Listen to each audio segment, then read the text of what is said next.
네, 안녕하세요. 오늘은 제가 재료 분석 관련된 내용들을 좀 다룰까 해요. 실제로요, 장중에 재료를 분석하고 나서 이제 돌파로 공략할지 아니면 눌림이든 낙폭으로 공략할지 이런 방식이 있을 거 아니에요? 그럴 때 어떤 식으로 접근하는지 비중 조절, 그러니까 불타기 물타기를 어떤 식으로 접근하는지에 대해서 제가 정석적인 접근법을 딱 알려드릴게요. 그리고 오늘 주도주 검색기를 한 개 공개를 해드리겠습니다. 제가 이전 영상 보니까 여기 보시면 제가 이제 노하우를 많이 알려준다고 하더라고요. 그래서 보통 다른 유튜버들은요, 자기 노하우 다 안 알려준대요. 그쵸? 근데 저 같은 경우는 다 안 알려준다는데, 저는 이렇게 많이 알려드리니까 좋은 일, 대단한 일 하시는 거라고 이렇게 말씀을 주셔갖고, 제가 또 오늘 하나 이제 검색기 관련해서, 그리고 또 주도주 포착하는데 관련해서 하나 공개를 해드릴게요. 이분이 이렇게 적어놨어요. 1분봉 25억 검색기가 궁금하시대요. 단순히 25억 터진다고 25억 터지는 검색기는 아니겠죠. 그래서 제가 그 디테일한 그런 검색기 설정법을 오늘 설명을 하나 해드릴게요. 원래 이렇게만 제가 적었으면은 그냥 그냥 인지 안 하고, 이거 질문 인지 안 하고 넘어갔을 텐데, 여기 저를 응원해주는 40만 유튜버 이렇게 저를 응원해주는 댓글을 달아주시길래 이거를 좀 다루기로 하는 겁니다. 그리고 이거는 아주 이제 제 개인적인 거, 저번이 아니라 대부분 그렇게 할 수 있을 텐데, 사람들이 그렇게 대응할 텐데, 저 같은 경우도 많은 댓글들이 달리잖아요. 기본적으로 제가 기분이 엄청 불쾌한 댓글이 달릴 수도 있잖아요. 저한테 뭐 100개 중에 1개 정도, 그 정도 달립니다. 그럼요, 기본적으로 기분이 불쾌하거나 기본적인 예의를 갖추지 않은 식으로 뭘 내놓아라, 뭐 어떤 식으로, 뭐 그거 누구나 다 아는 거 아니냐, 이런 식으로 가끔 불쾌한 그 문구가 딱 나오기 시작할 때가 있거든요. 그럼 전 다 안 읽어요. 그냥 지웁니다. 그냥 안 보이게 합니다. 지우기가 아니라. 그러면요, 이 댓글은요, 저한테 뿐만이 아니라 많은 사람들이 보는 사람한테도 안 보일 거예요. 그러니까 저는 그냥 소모적인 논쟁을 하기 싫어하는 거예요. 제가 좋은 긍정적인 피드백만 하는 것도 바쁜데, 그런 공격적인 피드백, 공격적인 그런 뭐라고 해야 되지, 댓글에 대해서 대응할 이유가 없다고 생각하거든요. 네, 그런 점 인지해 주시기 바랍니다. 그래서 기본적인 저는 예의라든지 그런 상대방의 존중을 어느 정도 갖춘 댓글들에 대해서만 좀 이렇게 자세하게 다루는 거예요. 제가 뭐 그렇다는 거, 그 정도로 알게 해드리고, 오늘도 또 제대로 다뤄보겠습니다. 제 영상은 좀 길지만요, 제가 뭐 대본을 짜고 막 하는 게 아니기 때문에 조금 두서가 없을 수도 있어요. 그렇지만 제 나름대로 가지고 있는 그런 제가 오늘 장을 보면서 가지는 실시간 생각들 있잖아요. 그런 것들을 바로바로 생각날 때 알려드리는 게 더 좋을 것 같아갖고, 좀 두서가 없더라도 조금 이해해 주시고 영상 봐주시면 감사하겠습니다. 그러면 오늘 시작을 해볼게요. 시작하기 전에 좀 길었는데 두서가 역시 구독과 좋아요 안 하셨으면요, 구독과 좋아요 눌러주시고 한번 시작을 해보겠습니다. 오늘 진짜 힘든 장이었어요. 개인적으로 힘들었어요. 왜냐면요, 지수가 오전부터 이렇게 빠지기 시작했거든요. 그래서 저는 방산 쪽으로 좀 수급이 쏠릴 것 같아갖고 방산 쪽으로 좀 공략을 해서 수익을 좀 봤었는데, 또 토했어요, 장중에. 방산이 방산 쪽으로 좀 수익을 보다가 좀 토하고 손실로 마감을 했습니다. 오늘 개인적으로. 그래서요, 이때부터 좀 안 봤어요. 손실 보고 그냥 매매 끝내고 나서 안 했는데, 보시면은 이렇게 나중에 이렇게 반등이 나왔잖아요. 반등이 나왔는데 이 반등의 힘을 반도체가 좀 주도했던 것 같아요. 왜냐면 이게 삼성전자 관련된 이슈가 나왔더라고요. 그래서 삼성전자가 이렇게 반등이 나오기 시작했어요. 그쵸? 거래대금이 엄청 크게 터지면서 반등이 나오기 시작했어요. 그때부터 이 삼성전자가 이제 내년 HBM R&D 단지 후공정 중장기 클린룸 투자 우선하고 또 좋은 이슈들이 막 나오기 시작했거든요. 그러면 이게 개별 이슈, 삼성전자의 이런 개별 이슈가요, 반도체 테마를 형성시켰다고 보시면 돼요. 근데 이게 종목이 무겁잖아요, 삼성전자가요. 그래서 삼성전자와 관련된 그런 주식들 있잖아요. 이 이슈와 관련된 주식들이 막 반도체가 막 오르기 시작했던 거예요. 대표적으로 이게 엑시콘도 있고, 그리고 이제 HPSP도 있고요. 그래서 이제 반도체가 오후장을 주도했다고 저는 보고 있고, 개별적으로는 이 엔터, 지드래곤 관련 주식이 오늘 크게 급등을 했습니다. 최근에 로제 관련된 이슈들이 좀 상승을 많이 했잖아요. YG 플러스라든지. 근데 이제 오늘은 지드래곤이 이슈가 이렇게 막 나오면서요, 관련된 이슈가, 그래서 제가 반도체와 오후장은 엔터, 이 두 개가 눈에 띄더라고요. 그래서 이 두 개를 좀 중점적으로 보고 제가 설명을 드릴까 합니다. 오늘은요. 그러면은 보시면은 이제 제가 오늘 설명할 게 이 부분이기 때문에, 이거 정말 중요하기 때문에요. 이거 자세히 다뤄볼게요. 보시면요. 일단 삼성전자가 반등이 눈에 띄죠. 엄청난 거래대금이 유입되면서 그리고 또 이게 낙폭 구간이에요. 어떻게 보면 주봉으로 좀 반등이 올 만한 그런 구간이긴 했어요. 기술적 분석상으로 또 그러면은요. 장중에 제가 이제 HP, SP 공략한 그런 관점을 보여드릴게요. 일단 엑시콘이요. CXL 관련주 대장주 이력이 좀 높거든요. 근데 이게 하방 추세잖아요. 그쵸? 그리고 이제 최근에 삼성전자도 계속 밀리고 반도체 주식도 밀리면서요. 좀 투심이 좋지 않았는데 오늘 좀 삼성전자가 좋은 이슈가 나오면서 바닥을 찍고 이렇게 반등이 올라오기 시작했어요. 저는 이런 역배열에서는 좀 잘 안 한단 말이에요. 관심을 안 가져요. 그래서 그냥 지켜보기만 했죠. 근데 엑시콘이 특징주 이슈가 나오더라고요. 특징주 이슈가 여기 보시면 삼성전자, 역시나 삼성전자 관련된 이슈입니다. 주요 고객사로서 HBM 삐리리 4분기 판매 확대 가능, 그리고 이제 관련주로 이슈가 부각이 되면서 특징주 이슈 타이틀 달고 여기서 이제 25억입니다. 이거 검색기 제가 좀 이따 설명드릴게요. 25억 나오면서요 반등이 나오기 시작했어요. 그리고 나서 급등락이 오면서 크게 이제 반등이 나오고 나중에 다시 하락하는 그런 국면이 나왔는데요. 역시나 이제 엑시콘이 이렇게 주요 이제 삼성전자 관련 이슈로 이렇게 상승을 했던 모습이었습니다. 그리고 두 번째로 제가 이제 매매 이제 했던 거 이거예요. HPSP예요. 이게 HPSP 상승 이유가요. 이 반도체 HBM 관련주 삼성전자랑 좀 관련이 있다고 판단을 해서 제가 이제 매매를 했던 거예요. 자세히 뒤에서 재료 분석할 건데 지금 여기서는요 어떤 관점이냐면요. 오늘 오후장에 반도체가 강한 흐름이었죠. 그래서 이거부터 먼저 보여드릴게요. 보세요. 시장 주도주 4가지 체크를 해봤을 때 강한 거래대금이 유입이 어디가 됐죠? 그쵸? 삼성전자, 그쵸? 그리고 이제 삼성전자라는 그 개별 종목이 테마를 형성시켰어요. 반도체 테마, 그쵸? 형성시켰죠? 그리고 나서 이제 제가 1분 봉사 25억 이상 터지는 그런 종목들을 주요 관심으로 두잖아요. 그래서 그 시장 분위기에 맞는 좋은 재료. 지금 삼성전자라는 그런 지수의 반등을 일으키는 삼성전자가 반도체 분위기를 좀 이끌어잖아요. 좋게요. 그렇기 때문에 시장 분위기에 맞는 재료는 역시 반도체 이슈라고 볼 수 있겠죠. 그 다음에 이제 주도 섹터를 파악하고 이제 반도체죠. 반도체 주도 섹터를 파악하고 거기에서 재료를 체크하고, 그쵸? 재료를 체크해보고 그 다음에 거기서 이제 대장주 위주로 공략을 하는 거죠. 그래서 제가 여기 보시면은 아까 그 엑시콘도 이런 관점이에요. 반도체 지금 분위기가 좋았죠. 삼성전자 때문에. 주도 섹터 반도체를 파악하고 삼성전자 무거우니까 단기적으로 공략하기 조금 매력도가 떨어지니까 좀 가볍고 개별 이슈가 좀 붙는 그런 반도체 테마로 공략을 하는 게 좋겠죠. 그래서 이제 엑시콘 공략하진 않았지만 그런 관점에서 엑시콘 공략을 해봤을 수도 있겠습니다. 차트를 보고. 근데 차트가 역배열 갖고 제가 별로 안 좋아하잖아요. 그래서 공략을 안 했고. 근데 HPSP는 왜 공략했냐? HPSP도 반도체입니다. 이 세 가지가 다 맞아 떨어져요. 그래서 제가 아까 보세요. 첫 번째로 이 HPSP 이 상승 이유를요. 제가 이거를요 화면을 크게 달라는 요청을 받았는데 한번 화면을 크게 해서 한번 해볼게요. 어떤 게 난지 한번 나중에 보세요. 이 요청을 받았어요. 이 두 칸을 키울까요? 화면을 크게 해봤습니다. 확대시켰습니다. 이게 낫나요? 110이거든요? 아니면은 이게 낫나요? 122예요. 125. 아니면 맨 처음에 했던 100이 낫나요? 제가 화면을 크게 달라는 요청이 좀 댓글에 있어서 그 125로 한번 해보겠습니다. 오늘은 설명을요. 혹시 110이랑 120 중에 어떤 게 나은지 댓글 달아주시면 제가 또 반영을 할게요. 120입니다. 이거는. 예, 그러면은 제가 아까 뭘 했죠? HPSP 공략 관점을 설명 이제 드려보겠습니다.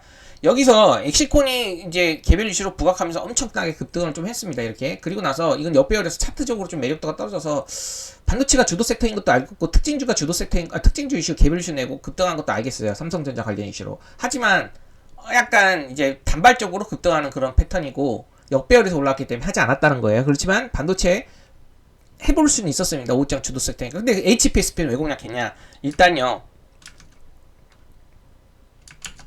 여기 보세요. 작은 박스권이죠. 최근에 이렇게 횡보하고 이게 작은 박스권이 발생하는데 이 작은 박스권 보시면은요. 여기를 돌파해요. 전일 고가. 이 파란색 선이거든요.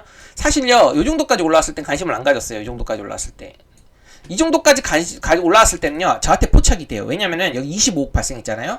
그러면 좀 이따 검색기 따로 설명드릴 텐데요. 여기 25억 그 검색기가 있어요. 여기 보시면 25억 1분 봉사 여기에 뜬단 말이에요. 오전장에 뜬 게 뭐냐면 에이징랜드도 떴었고요. 에이징랜드 그쵸? 에이징랜드 오늘 제가 평소 끼가 좋은 종목이죠. 그리고 이제 HPSP도 떴었어요. HPSP. 근데 삼성전자는 안 떠요. 왜 그런지 제가 좀 이따 자세히 설명해 볼게요. HPSP도 떴었거든요. 그렇기 때문에 관심을 당연히 갖겠죠. 아까 엑시콘도 그렇고요. 다 떠요, 여기요. 25 이상 발생하면. 그러니까 캔들 요거 이 검은 캔들이 나오면 떠요. 저한테 검색기에 포착이 되는 겁니다. 여기에 이해되시죠? 아까 여기요. 그래서 공략을 해서 수익을 봤을 수도 있겠지만 공략을 안 했습니다. 엑시콘은. 근데 HPSP는 왜 했냐? 지금 설명드려볼게요. 일단 차트상으로 아까 엑시콘보다 좋다고 봤어요. 왜냐면요, 여기서 작은 박스권을 돌파했거든요. 이 박스권이 어디냐면요, 여기에요. 이 파란색이에요. 여기까지는 제가 관심을 갖긴 했어요. 이것도 역시 반도체 이슈? 후속으로 뭔가 이슈가 지금 반도체 이슈가 좋아지면서 반등이 전체적으로 나오는데, 반도체가 HPSP가 25억이 나오면서 이 디마크 국가를 돌파할 때까지는 제가 안 봤는데, 언제 공략했냐면 여기 보세요. 이 50억대 나오죠. 이 50억대가 이 박스권이거든요. 이때 돌파할 때요. 그럼 돌파봉을 한번 공략을 해본 겁니다.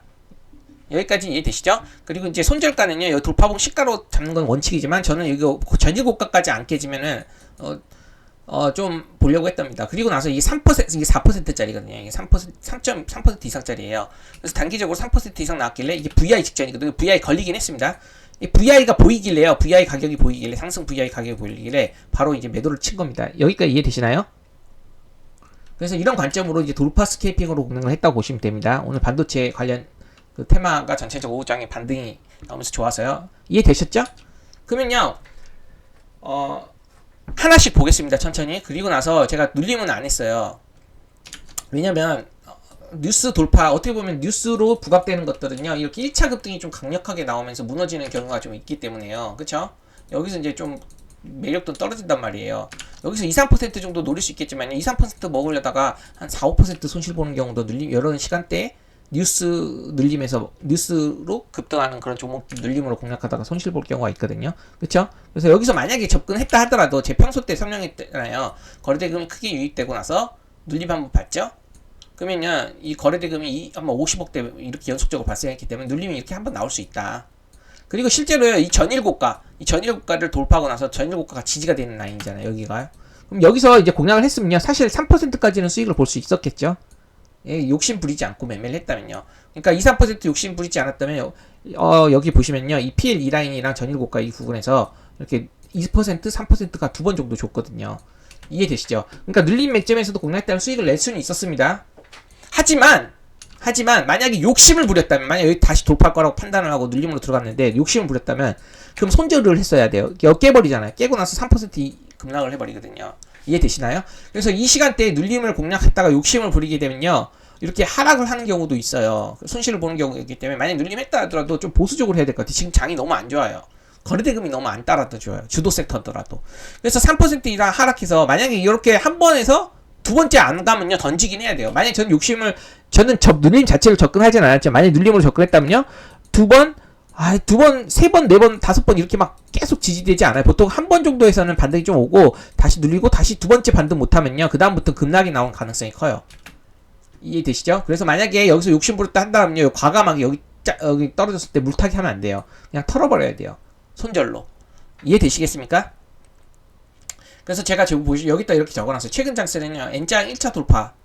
그때요, 이제 돌파 맥점에서 이제 잘 사면요, 주도 섹터 잘 파악하고 개별 이슈 잘 파악해서 매매해서 이렇게 하면요, 돌파 맥점에서는 수익이 잘 나오거든요. 근데 거래대금으로 연속적으로 유입이 됐다 하더라도요, 이후에 눌림이 잘 안 맞는 경우가 있어요. 시간대도 그렇겠지만, 이게 주도 섹터는 맞습니다. 시간대도 그렇지만 이게 다시 재돌파가 나오는 그렇지 않는 경우가 요즘 많이 나오더라고요. 그래서 욕심은 좀 부리지 않는 게 좋다, 눌림했을 때. 지금 이런 말 하고 싶었고, 만약에 욕심을 혹시라도 부렸어요, 그렇다면요, 이 두 번 정도 테스트 받고 이탈을 해버리잖아요, 여기서요. 그럼 잘라버려야 돼요. 더 이상 물타기 하면 안 돼요. 돌파 눌림, 물타기와 불타기를요, 제가 여기서 이 사례를 통해서 오늘 깔끔하게 정리해 드릴게요. 지금부터 중요합니다. 일단 보세요. 이게 HPSP였어요. 저는 이제 삼성전자 이슈로 반도체 테마가 형성이 되면서 반도체 전체적인 그런 시장 분위기가 좋아갖고 상승하는 줄 알았거든요. 처음에 여기까지 이제 25억 발생했을 때요. 그래서 접근은 안 했지만, 보세요. 이 고점이 저항의 가능성이 있잖아요. 그래서 VI가 걸렸어요, 한번. VI가 걸릴 때까지 공략을 안 했어요. 그리고 나서 제가 돌파를 공략했어요, 여기서. 이때 돌파 관점은 어떤 거냐면요, 이 VI가 걸릴 때 제가 이슈를 찾아봤어요. 이게 왜 상승했는지 이슈를 찾아봤죠.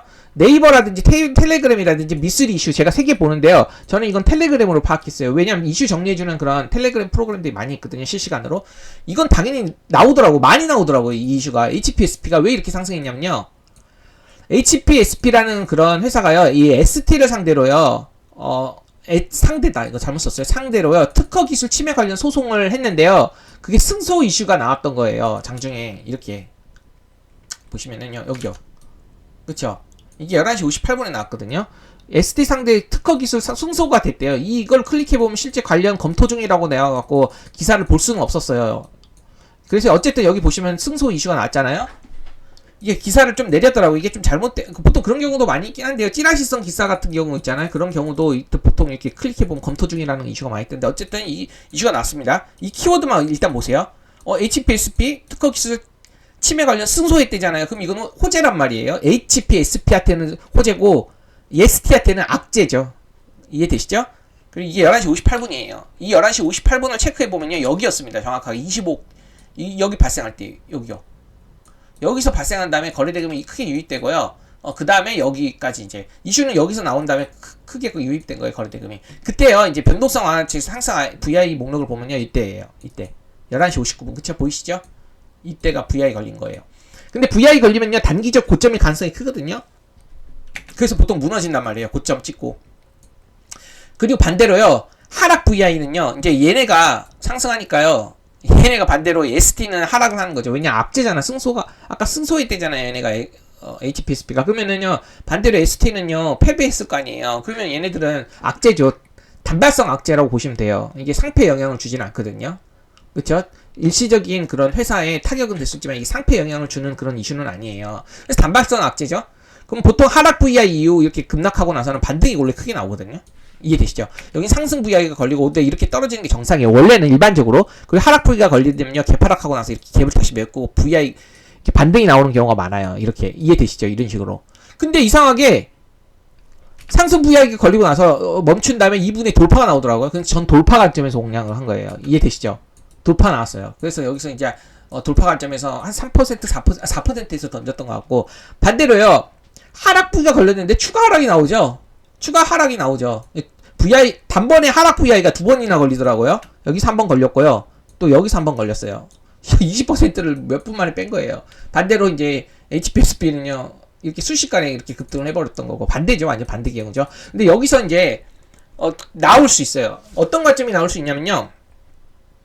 HPSP는 분명히 호재로 인식이 돼서 급등이 나왔습니다. 근데 상승 VI가 나오면 단기적 고점이지만 이걸 또 돌파를 하길래, 이건 조금 더 급등이 나올 수 있겠구나 판단하고 전 돌파로 공략을 했던 겁니다. 그리고 바로 이렇게 급등했을 때 던졌죠. 그리고 ST는 반대로요. 하방 VI가 나오고 나서 추가적인 급락이 나오고 하방 VI 2번 걸렸어요. 그리고 나서 나중에 급반등이 나왔죠. 그리고 이건 다시 이제 급락이 나왔고 상승 VI 2번 걸렸어요. 이것도 상승 VI 2번 걸렸습니다. 맞나?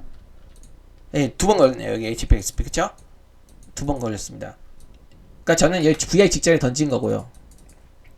그래서 여기서 보시면요. 제가 하고 싶었던 말이 뭐냐면요. 돌파 매매 관점을 공략을 했던 사람들은요. HPSP를 공략을 해서 돌파봉 시가라든지 아니면 이런 전일 고가 돌파했을 때 돌파한 다음에 여기 시가를 맞추고 손절을 잡거나 이렇게 대응을 했을 겁니다. 그렇지만 낙주 관점에서는요. 아마 하방 VI에서 걸렸던 사람들, 낙주 매매 잘하는 사람들은요. 아마 분할로 접근했을 거예요. 요때까지는 여기서부터 분할로 접근했을 수도 있고 아니면 여기서부터 접근했을 수도 있겠습니다. 근데 분할로 접근했다면요. 결국엔 이렇게 반등이 와서 수익을 낼 수 있었겠죠. 여기서 돌파 매매와 낙주 매매의 그런 차이점이 생기는 거예요. 접근 방식의 차이점. 어떤 거냐면요. 볼게요. 맨 밑에서 보겠습니다. 보통요. 돌파 매매와 낙주 매매의 차이점 뭐냐면요. 일단 분할 매매가 그거잖아요. 분할로 매수하고 매도하는 행위죠. 이건 물타기와 불타기의 개념을 둘 다 포함하는 개념이거든요. 그러니까 이걸 보면서 설명드릴게요. 물타기는요. 본인이 산 가격보다, 그러니까 예를 들면 여기 낙주는 일반적으로 낙주 매매 있잖아요. 눌림은요 일반적으로 물타기로 접근하고 돌파는요 일반적으로 불타기로 접근하는 게 정석이거든요. 그러면요 불타기는 어떤 식으로 하는 거냐면 예를 들면은요 제가 여기서 만약에 접근하지 않았지만 이게 승소했기 때문에 여기서 불타기를 했다고 쳐요. 바이 여기서 한번 좀 샀어요. 그러고 나서 이제 VI 걸릴 때 던졌다고 쳐요. 던지지 않았다고 칠게요. 추가 급등이 가능성이 높기 때문에. 그러면 던지지 않았어. 그럼 내가 원하는 흐름대로 간 거 아니에요. 그렇기 때문에 안 던진 거 아니에요. 그리고 나서 다시 조정받고 다시 이렇게 급등하죠. 그럼 불타기 같은 경우는 뭐냐면요. 돌파할 때 많이 사용해요. 보통 이런 식으로 돌파봉에서 매수하고 난 추가적인 가능성이 급등이 클 것 같다라고 판단이 되는 거죠. 그리고 나서 상승할 때 평단을 높여갖고 사는 거예요. 이해되시죠? 이렇게 여기서 더 사는 거지. 그리고 나서 추가 급등할 때 던지는 거고, 불타기 한 물량이, 만약에 이 물량이 이렇게 샀는데요. 여기서 만약에 추가 급락이 나온다. 그럼 둘 다 던지는 겁니다. 여기 이탈가 잡으면 둘 다 던져버리는 거예요. 그러니까 내가 만약에 여기서 샀어요. 근데 만약에 여기서 그냥 추가 하락해요. 그럼 물타기 안 해요. 물타기는 물타기는 그거잖아요. 본인이 상격보다 내릴 때 추가 자금을 사용해서 평단을 낮추는 행위인데, 돌파 매매 자체는요, 추가 급등이 일어날 거라고 판단을 해서 사는 거기 때문에 추가적으로 만약에 여기서 급락을 해버리죠. 그러면 안 하는 거예요. 그냥 여기서 산 거 다 잘라버리는 거예요. 불타기는 내가 원하는 흐름으로 추가적인 급등이 일어났어. 더 추가적인 급등이 일어난다고 판단이 들 때 여기 산 다음에 여기 급등했어요. 그리고 나서 다시 한번 눌렸다가 다시 급등해. 더 사는 거예요. 더 사는 거. 왜냐면 내가 원하는 흐름으로 갔기 때문에. 그렇기 때문에 추가적인 상승을 얘기하고 자기가 매수한 평단가보다 위에 갔을 때 추가 매수를 해갖고 접근을 하는 거예요. 불타기는 그래요. 그래갖고 오히려 상승하면 비중을 늘려갖고 더 추가 급등할 때 던지는 행위입니다. 불타기는요. 돌파 매매에서는 이런 식으로 대응을 해요. 그래서 내가 오늘 여기서 접근했잖아요. 저는 조금 다소 고점에서 접근했기 때문에 한 번에 산 다음에 그냥 3-4% 던졌지만요. 만약 여기서 샀어요. 조금 샀다고 할게요. 나 추가적인 급등 바라고. 그리고 나서 추가적인 급등이 더 가네? 그럼 여기서 비중을 더 채우는 거죠. 여기서 한 500 샀다면 여기서 500 더 사갖고 1000을 채운 다음에 추가적인 급등이 더 크게 나왔을 때 다 던지는 겁니다. 이게 불타기. 돌파 매매하는 사람이 불타기로 접근할 때 그런 매수 방식이에요. 근데 만약에 손절은 어떻게 하냐면요. 여기서 샀어요, 만약에. 근데 여기서 올라갔어요. 그럼 더 샀어요. 근데 여기서 그냥 밀린다. 그럼 다 던지는 거예요, 그냥. 이해되시죠? 아니면 여기서 샀어요. 근데 여기서 맨 처음에 샀어요. 근데 만약에 여기서 그냥 바로 밀려버려. 그럼 그냥 여기 있는 산 것만 다 잘라버리는 거예요. 불타기는 그러니까 돌파 이렇게 매매 같은 경우는요. 물타기는 안 한다는 사실을 이해해 주시기 바랍니다. 제가 그걸 얘기하고 싶었던 거예요. 반대로 예스티는 어때요? 예스티는요. 급락이죠. 보통 낙주 매매 같은 경우는요. 물타기로 접근하는 거예요. 만약에 물타기는 내가 산 가격보다 내릴 때 추가 자금을 사용해서 평단을 낮추는 행위잖아요. 만약 여기서 하락 VI 여기서 샀다고 칠게요. 근데 내가 만약 여기서 한 방에 샀어요. 한 번에 샀어요. 나 여기가 단기적 저점이라 생각하고 한 번에 샀으면 무조건 손절이에요. 손절이 나갈 수밖에 없어요. 근데 분할로 만약 샀다 칠게요. 조금씩. 그쵸? 만약 이거 단발성 악재 V자형이 나올 거라고 판단하고 분할로 샀다고 할게요. 그러면요. 나올 수 있어요. 수익권으로 충분히. 그쵸? 여기까지 다시 올라갔잖아요. 그렇기 때문에 일반적으로 납폭매매 접근 방식은요. 흐름에 따른 이점이 손절 시나리오를 짜고 진입하는 거지만요. 하방 VI 나오고 이렇게 VI 가능성이 크기 때문에요. 여기서 이제 이런 데서 이제 분할로 사는 거예요. 영역으로. 그래야지 성공할 수 있어요. 결과적으로 V자의 반등이 나오더라 하더라도요. 한 방에 들어가면은 절대 털려요. 단기적 고점이랑 단기적 저점을 잡기가 정말 어렵다는 거 아시죠? 그리고 낙주 매매가 조금 어려운 점이 뭐냐면요. 개별 악재. 이게 개별 악재면은 안 좋아요. 웬만하면 시장 악재로 낙폭한 게 좋아요. 그리고 단발성 악재냐, 상패해주는 악재냐, 이것도 중요하거든요. 이거 같은 경우는요, 단발성 악재라고 볼 수 있어요. 어쨌든 만약에 이게 아까 그 기사는 사라져갖고 정확한 그 기사가 아닐 수도 있습니다. 그렇지만 만약에 승소가 아니라 이게 패소 어떻게 보면 졌잖아요, 얘네가요. 졌기 때문에 단기적으로 얘네들한테는요 타격이 올 거예요. 근데 이게 회사에 상패에 영향을 주는 그런 악재 정도는 아니라고 판단이 되는 사람들은요, 이런 것들을 낙주 매매로 접근해 볼 수 있다는 거예요. 그런데 반드시 낙폭 매매에 접근할 때는요, 이유를 반드시 알아야 돼요. 왜냐면 개별 악재이면서 상패에 주는 영향을 주는 악재일 경우에는요, 이게 V자형 반등이 아니라 거래 정지가 당할 경우도 있어요. 그래서 낙주 매매는 알아야 될 게 많습니다. 대표적으로 상패에 영향을 주는 악재 같은 경우는요, 감사 의견 거절, 파산, 회생 절차, 아니면 부도라든지 주요 영업 정지, 아니면은 은행 거래 정지, 횡령 배임설 이런 것들이 나올 수 있어요. 횡령 배임설 일단 뜨기 전에 급락이 나오고 나서요, 정지된 다음에 보통 나오거든요. 그래서 기사를 봤을 땐 이미 좀 늦는 경우가 많은데, 그런 것들은요, 이런 낙주 매매는 그래서 제가 권장하진 않아요. 왜냐면 예스티는요, 아까 이 이슈 때문이라는 걸 체크를 했을 거 아니에요. 사람들이 낙주 매매한 사람들 분명히 이걸 봤을 거예요. 특허 기술 침해 관련 승소 HPSP가 승리했기 때문에 ST는요 단발적인 악재다. 이거는 횡령이나 상패 그런 것 것들이 아니었잖아요. 그렇기 때문에 만약에 낙주매매 하시는 사람들의 관점들은요, 아 이거는 V장 반등이 나올 거라고 판단을 하고 접근을 해갖고 수익을 낼 수도 있었겠습니다. 근데 제가 말했죠, 한 번에 사면요 털린다고. 무조건 낙주매매는요 한 번에 사면은요 중간에 뭐 5% 7% 이렇게 손실이 나올 때가 있어요. 한 번에 샀다가 그러면요 그거 못 견뎌갖고 털려요. 털린 다음에 V장 반등이 나오는 경우가 너무 많기 때문에요, 기본적으로 낙폭매매는요 V장 반등을 노리더라도 그거예요. 물타기 관점으로 분할로 접근해야 돼요. 분할 매수. 이해되셨죠? 여기까지? 제가 이 얘기를 또 왜 했냐면요, 최근에 하나만 설명드려 볼게요. 최근에요 고려아연 있잖아요. 고려아연 여기요. 그쵸? 이게 이제 숏으로 들어간 사람들 여기서 다 죽었을 거 아니에요. 제가 이렇게 상승을 했는데 숏으로 들어간 사람들 분명히 다 죽었을 겁니다. 왜 죽었냐면요, 숏으로 들어간 사람들이 숏으로 들어가는 것 자체가 단기 고점을 맞추고 들어가는 거거든요. 선물로 보통 레버리지를 써서. 근데 단기 고점을 맞추기 어렵잖아요. 여기가 고점이 될 거라고 판단을 했는데 추가적으로 50% 더 상승해서 고점이 돼버렸잖아요.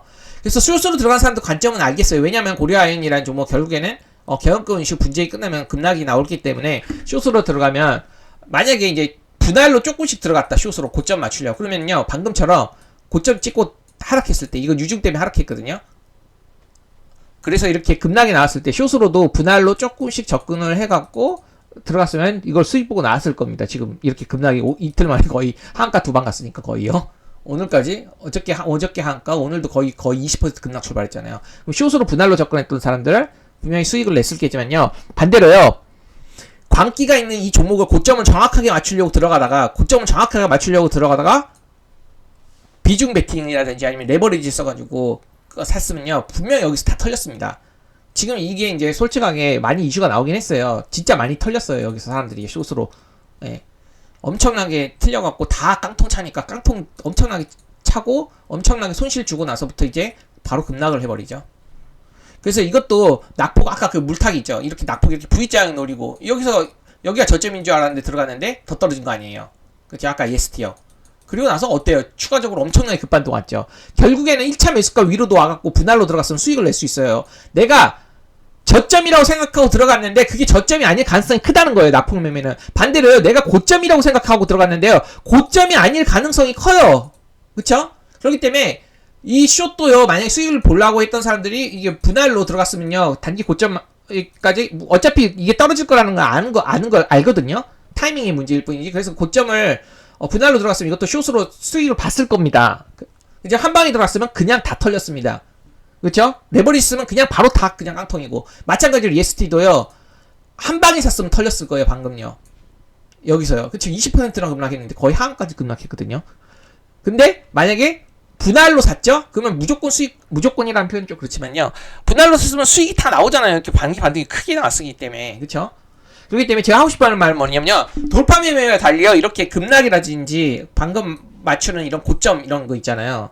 이런 단기적 저점을 맞춘다, 단기적 고점을 맞춘다, 이런 매매를 접근했을 경우에는요, 분할로 들어가야 돼요. 이것도 비슷한 관점이기 때문에 설명한 거예요. 고려하연요. 내가 단기적 고점을 맞추기 너무 어렵다니까요. 그래서 근데 이거는 광기가 나타나면 분명히 하락할 건 아니까, 그러면은 숏으로 들어갈 거면요 분할로 들어가는 거고, 반대로 단발성 악재고 내가 이게 급락하고 반등이 올 거라는 판단이 든다면요, 이것도 역시 분할로 들어가는 겁니다. 이게 이해되셨을까요? 그래서 낙주 매매는요, 이 어려운 영역에 속하고요. 반대로 이거 있잖아요, 숏이요. 광기에 그 고점을 맞추려고 들어가는 그런 숏 매매도요, 어려워요. 둘 다 어렵습니다. 알아야 될 건 둘 다 엄청 많은데 어렵습니다. 둘 다. 낙폭 매매도 어렵고, 아까 고점 맞추는 숏 매매, 이런 주식 선물 숏 매매도 어렵고요. 하지만 진입한다면 한 방에 들어가면 무조건 틀리기 때문에 방금처럼 분할로 들어가야 된다는 점 꼭 익혀두시기 바랍니다. 그럼 여기까지 제가 좀 설명이 길었죠? 그러면은 이제 관점 이해하셨나요? 강한 거래대금이 유입됐죠? HPSP요? 그쵸? 그러면 20억 이상 발생 시 장중 주요 관심이잖아요. 오늘 반도체가 분위기 좋았죠? 삼성전자 때문에. 재료도 관련주기 때문에 이슈로 부각받고 올랐다는 거 판단해 볼 수 있겠죠? 뭐 엑시콘이라든지 HPSP라든지 다른 반도체 관련주도 많이 올랐어요. 그러면 반도체이기 때문에 오늘 오후장이, 그쵸? 그러면은 대장주는 아닐지라도 후속으로 개별 이슈 부각받고 올라갈 수도 있기 때문에 공략을 해볼 수 있다. 이런 관점에서 HPSP를 공략해봤지만, 저는 실제로 HPSP는 EST와 관련된 개별 이슈가 있었던 거예요. 그쵸? 승소? 그쵸? 승소. 근데 오늘 반도체 분위기도 좋은 상태에서 승소까지 했으니까 추가적인 급등, 아까 상승 VI 한 번 일어나고 또 추가적인 급등이 일어났잖아요. 그때 제가 공략을 했던 겁니다. 돌파로.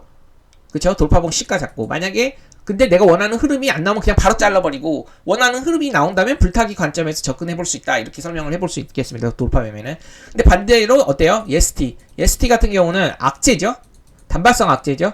시장 악재가 아니라 개별 악재인데 단발성 악재. 그렇기 때문에 V자형을 노려볼 수 있기 때문에 사람들이 저점을 맞추려고 들어가 볼 수는 있겠지만, 이런 거는 돌파 매매와 달리 한 방에 들어가다가는 무조건 털리기 때문에 분할로 들어가는 거다. 그쵸? 분할 타점 잘 잡아갖고, 그리고 급반등시 던지는 거다. 이런 식으로 정리를 해볼 수 있겠습니다. 그리고 이제 차트 분석을 했을 경우에 HPSP는 제가 아까 작은 박스권을 돌파하는 구간, 전일 고가, 그쵸? 그렇기 때문에 돌파로 공략을 했던 거고요. 그리고 만약에 ST를요 악재로 보고 V자형 반등을 노리는 사람들이라면요, 여기서 이제 이게 엔벨로프 하단선이거든요. 그리고 볼리비드 하단선이에요. 나중에 이제 기술적 지표도 자세하게 배울 일이 있으면 제가 설명드릴 텐데, 이 엔벨로프랑요 기술적 반등이 추세 하단이거든요. 이거는 낙폭 구간이고, 그래서 여기서부터 아마 분할 매매 했을 겁니다. 만약에 낙폭으로 들어갔던 사람들은 이게 상패가 안 당할 거라는 확신이 들었던 사람들은 했을 수도 있겠습니다. 근데 개인적으로 권장하진 않는 매매, 어려운 매매입니다. 제가 지금까지 주식 판때기 15년 있으면서 거래 정지 한 번도 안 당해봤을까요? 저 한 10번은 당했습니다. 예. 10번은 당했습니다. 그거 다 뭘로 당한 줄 아세요? 10번에서요, 10번이 다 낙주매매로 당했어요. 그 정도로 낙주매매가 어려워요. 그렇기 때문에 제가 낙주매매에 대해 엄청나게 많이 알 수밖에 없죠. 공부를 엄청 많이 했으니까. 그래서 제가요, 이 무손실 매매라는 그런 제가 나름대로 이런 책을 썼던 적이 있었어요. 이 한 100페이지 넘는 책. 그러니까, 어떤 낙주 매매가 확률이 좋냐, 거의 그 승률 거의 뭐라고 해야 되지, 수익낼 가능성이 좋냐, 이거에 대해서 연구를 엄청 했습니다. 제가 지금까지 거래정지 당한 종목이 10종목이 된다면요, 그 종목에 대해서 왜 내가 이걸 거래정지 당했지 분석을 하고, 그럼 이런 것들을 다 피해야겠다라고 생각하고, 하지 말아야 될 낙주 이런 것들 다 정리를 한 거고요. 그렇지만 낙주가 기회일 경우는 어떤 경우냐, 그런 것들을 다 정리한 거예요. 그거를 이제 기업 분석과 시장 분석과 그리고 종목 분석 있잖아요. 이런 관점에서 다 보고 차트적으로 어떤 식으로 들어가야 되는지, 그리고 이것이 다 맞아 떨어졌을 때 그때 낙주 매매는 거의 승률이 거의 100%에 가깝고, 예, 100%에 가깝네. 100%라는 표현은 좀 쓰지 않을게요. 근데 아까 삼성전자만 보다 하더라도요, 하나만 예를 들어볼게요. 차트적으로 삼성전자가요, 만약 시장 악재로 인해서 엄청 무너졌다 칠게요. 삼성전자가 엄청 무너졌어요. 근데 삼성전자 상패 당하면 대한민국 망한다 소리도 있잖아요. 이해되시나요? 잠시만요. 그래서 삼성전자 같은 우량주 있잖아요. 네, 제가 삼성전자 대표적으로 들은 겁니다. 이런 우량주가 시장 악재로 엄청나게 밀릴 때, 그래도 기업 가치 분석이라는 걸 제가 나중에 설명해 줄 텐데, 이런 노란색 구간 있죠. 차트적으로 노란색 구간에 오면 절대 안 잃거든요. 이런 노란색 구간에 달 때 삼성전자는 달 일이 거의 없는데 최근에 달 뻔했습니다. 그래서 이런 엄청나게 우량한 종목들이 도대체 어디서 사면은 좀 기다리면 무조건 수익이 나오냐, 이런 거에 대해서 이제 차트적으로 연구하고 기업 분석으로 연구하고 시장 분석으로 연구를 해갖고, 그럼 무손실 타점이라는 게 존재할까 하고 있습니다. 실제로 그런 매매가. 그리고 실제로 그거가 이제 부자들이 많이 하는 매매 방법이에요. 큰 돈 있을 때. 그러니까 다 시장에서 엄청난 공포로 다 죽어갈 때 있거든요. 제가 갑자기 이 얘기가 떠오르는데, 예전에 코로나 시절이 있었어요. 코로나 시절. 그때 슈퍼개미들도 많이 깡통 찼거든요. 제가 아시는 분들만 해도 한 700억대 슈퍼개미가 코로나 때 깡통 찼어요. 왠지 아세요? 본인이 싸다고 생각해서 들어갔는데 자기 생각하는 것보다 더 떨어진 거죠. 그때 아실 분들은 아실 거예요. 누군지. CJ인가? 예. 이것도 보세요. 이제 2020년도 이 정도구나. 이런 종목들을 이제 기업 분석이 좋다고 판단하고 현금으로 들어갔는데, 이제는 저점이다 생각하고 들어간 거죠. 그런 슈퍼개미들도. 근데 이제는 정말 저점이다 생각하고 들어갔는데, 그때 코로나가 터져갖고 레버리지를 썼는데, 그 레버리지를 쓰면요, 반대매매 당하거든요. 이게 100억이든 1억이든 10억이든 100억이든요. 그 증거금 담보 못 맞추면 무조건 반대매매 당하거든요. 근데 그 슈퍼개미들도 너무 확신을 해가지고 이렇게 막 떨어졌을 때 엄청나게 매수를 해갖고, 이게 반대매매가 반대매매를 일으키고 반대매매가 반대매매를 일으키고 해갖고 결국 슈퍼개미도 깡통 차세가 있고 기사도 몇 번 나왔었거든요. 근데 코로나 때 많이 나왔는데, 이게 CJ 제일장이다. CJCV였나? 예. 그런 적이 있거든요. 그래서 저 나름대로의 이제 어떻게 하면은 이제 무조건 아까 말했죠. 저점을 잡는 그런 예측 그런 방식은요, 한 번에 들어가면 안 되고 레버리지 쓰면 안 된다. 무조건 죽는다고요. 아까 숏도 그렇고. 그렇기 때문에요, 내가 좀 기다릴 수 있는 여유가 있고 저점을 잡으려고, 단기 저점을 잡으려고 하는 것보다 저점 부근에서 잡아야 된다, 이런 마인드로 여유 있게 가야 돼요. 그래야지 납폭 매매도 성공하는 거예요. 그 말이 너무 길어졌네요. 근데 제가 하고 싶은 말을 좀 했던 것 같아요. 그럼 뭘 보려고 했지? 갑자기 죄송합니다. 검색기를 알려드리려고 했죠. 그래서 무선시효, 그러니까 낙주 매매는요, 배워야 될 건 많은데 조건이 되게 까다로워요. 다 모든 조건이 만족할 때 딱 들어가야 되는데요. 뭐 시장 악재가 발생했을 때, 그리고 종목의 개별 악재가 없을 때, 그리고 이제 차트상 타점에서 어디일 때, 그리고 시장 PBR이 어디일 때, 막 이런 거 있거든요. 나중에 자세히 다루기로 하고요. 그럼 이번에 이제 검색기 설명할게요. 검색기 보시면요, 어떤 아까 있잖아요. 이거 20억 이상 발생할 때, 그쵸? 이렇게 20억 이상 발생할 때, 이게 주도 섹터, 반도체에서 뜨는 종목이라면 좀 유심있게 지켜봐요. 그리고 유심있게 지켜본다고 했죠. 재료가 뭔지, 시장 분위기에 맞는 재료인지 반도체인지, 그쵸? 그리고 이제 테마의 대장주 1등주, 이거는 오전장에 파악하면은 적극적으로 공략했지만 장중에 파악했잖아요. 그렇기 때문에 돌파 매매로만 이제 돌파복 시가, 그렇죠? 아니면은 손절가 잡고 접근하는 거죠. 그래서 아까 HPSP를 이걸로 공략한 거예요. 20억 이상 발생했을 때, 이게 왜 이렇게 상승하지? 그쵸? 그랬더니 반도체, 삼성전자 이슈가 되게 좋게 나왔구나. 삼성전자가 반도체의 전체적인 좋은 흐름을 이끌었구나. 그리고 앞서 엑시콘이라는 게 개별 특징주 내고 급등 크게 나왔으니까, HPSP도 한번 나와볼지 않았을까? 근데 HPSP 이슈를 찾아보니까 소송이 승소했대. 그래? 그러면 한번 진짜 해볼만 하겠는데? 내가 원하는 흐름이 나오면은 한번 해보자. 전일고가 돌파했네? 그러니까 한번 돌파봉 시가 잡고 해갖고 수익을 봤던 거고요. 차트 분석했죠. 그리고 마지막으로 아까 전일고가 돌파할 때, 그리고 이제 그 돌파 전일고가를 잡고, 그쵸? 일찍 좀 템포 빠르게 돌파봉에 접근했다가 물타기도 해볼 수 있었던 거겠죠? 원하는 흐름이 나왔다면. 하지만 물타기는 안 하죠, 절대. 그래서 이제 그렇게 접근을 했던 건데, 여기서 이 종목을 발견할 수 있던 건 1분 봉상 20억 이상 발생하는 캔들 1분 나왔기 때문에, 그 검색기는 이렇게 만들 수 있는 겁니다. 보세요. 거래량 거래대금. 거래량 거래대금. 여기 보시면 거래대금 여기 치세요. 조건시겠다 거래대금 쳐보세요. 그럼 이렇게 나옵니다. 그럼 거래대금 찾아가지고, 거래대금 안 찾네. 여기 있다. 거래대금이라고 있을 거예요. 여기 있네요. 거래대금. 거래대금 찾아서 1분 봉상요. 20억 쳐주고요. 여기 이제 이거는 무한대로 해놓으세요. 9999으로. 그래서 A 조건을 만드는 거예요. 그럼 두 번째 조건은 뭐냐면, 그럼 이번에 시가총액 조건을 주세요. 시가총액은요, 1000억대 이상. 1000억 이하는요, 잘 안 합니다. 관리 종목, 환기, 그리고 1000억 이하는 잘 안 합니다. 돌파 매매도. 잡주는 안 한다는 뜻이죠.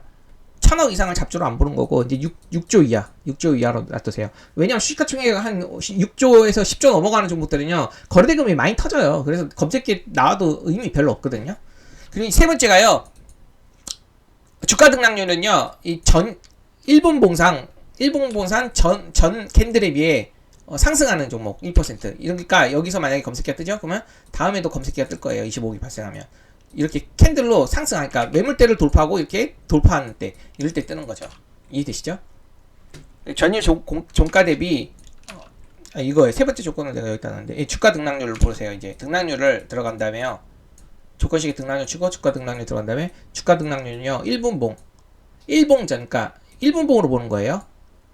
1분 전 종가 대비 지금 현재, 이거 현재예요. 현재 캔들이 1% 이상 상승할 때, 그쵸? 1% 이상. 그리고 20억으로 제가 쳤어요. 지금 시장이 안 좋잖아요. 그래서 20억으로 쳤는데, 25억으로 해도 되고 30억으로 해도 되고, 이거 기준은 시장 흐름에 따라 지금 거래대금이 메말라서 20억 정도로만 했습니다. 근데 제가 이제 캔들로 표시할 때는요, 검은색 캔들이 나오는 게 25억 이상이거든요. 그래서 시각적으로도 캔들로도 나오고, 검색기로도 나오는 겁니다. 이해되시죠? 이 검색기까지 제가 공개를 해드렸어요. 그럼 오늘요, 제가 이렇게 오늘은 좀 빨리 끝낼게요. 빨리 끝낸 게 아닌가? 40분인데. 요 정도까지 해가지고 설명을 드렸습니다. 지금 방금 주도주 검색기 한 개를 공개시켜 드렸고요. 그리고 제가 오늘 재료 분석, 그쵸? 오늘 반도체가 재료 분석을 했어요. 그리고 이제 돌파 매매로 접근할 때, 그쵸? 시장 분위기에 맞는 재료가 나오고, 그쵸? 그런 종목들이 의미 있는 차트상 매점을 돌파할 때, 그런 건 어떻게 정거하냐? 불타기죠? 돌파 매매는요? 돌파봉은 불타기였습니다. 오늘 제가 설명한 거. 그지만 불타기는 원하는 흐름이 나올 때 하는 거고 원하는 흐름이 나오지 않으면 불타기 하지 않는 거다. 돌파매매는요. 하지만 어때요? 반대로 예스트 있잖아요. 아까 그 낙폭 나왔죠. 재료 분석했죠. 근데 단발성 악재였잖아요. 차트상 일본 차트상 낙폭의 그런 구간들이 있단 말이에요. V가 이렇게 나올 수 있는 구간들이. 그래서 낙폭 매매 접근 시에는요. 한 방에 사면 무조건 털리거든요. 단기 저점 맞추기 힘들어요. 그렇기 때문에 좀 분할로 산 다음에 기술적 분석이 크게 나올 때 물타기입니다. 정석이 낙폭은요. 내가 기술적 분석이 나온다는 어느 정도 확신이 생겨야지만 할 수 있는 거고 단기 저점은 맞추기 힘드니까 물타기로 접근하는 거예요. 어느 정도 저점이라 판단을 딱 일봉상 그 낙폭 엔벨로프라든지 볼리즘 벤트 하단 있잖아요. 그런 식으로 접근한 다음에 자기가 산 물량에 따라서 반등 올 때 던진다. 근데 낙주 매매는 권장을 하지 않는 이유가 뭐냐면 낙주 매매는 피해야 될 게 많다. 그쵸? 하지 말아야 될 게 많다. 그쵸? 이게 특히 감사 시즌에서 정말 더 그 낙폭이 심하게 막 나오거든요. 엄청나게 많이 나오거든요. 근데 그럴 땐 정말 다 지뢰입니다. 하지 말아야 될 게 95% 이상입니다. 근데 지금은 그런 시즌은 아니기 때문에 낙폭이 나오면 그 이유를 알고 내 기술적 급반등이 나온다고 판단을 하면 하는 건데, 그쵸? 하는 건데 한 방에 들어가면 털린다. 너무 확신하고 한 방에 들어가면 털린다. 왜냐? 단기적 저점 맞추기 힘들기 때문에. 반대로 아까 고려한 보면 제가 쇼과점도 설명드렸어요. 이거 다 알아요. 잘하는 사람들도. 뭘 아냐? 경영권 부진이 끝나면 무조건 하락한다. 무조건 하락하고 주가는 정상으로 회귀된다. 하지만 역시나 단기적 고점을 맞추기 어렵잖아요. 그렇기 때문에 숏으로 잘못 들어가갖고 한 방에 들어가면 무조건 털린다. 깡통. 그렇기 때문에 방금 이것처럼요. 낙폭 접근 시처럼 분할로 이제 고점을 맞추려고 생각하고 들어가야지만이 수익 내고 나올 수 있다. 이렇게 설명을 해볼 수 있겠습니다. 여기까지 이제 요약이 됐고 오늘 내용 좋았으면요. 구독과 좋아요 부탁드리고 이거 어떻게 해요? 이거 좀 줄여서일까요? 아까 110이 났나요? 120이 났나요? 아이고. 예. 하여튼 여기까지 하겠습니다. 그럼 오늘 수고하셨고 내일 뵙도록 하겠습니다.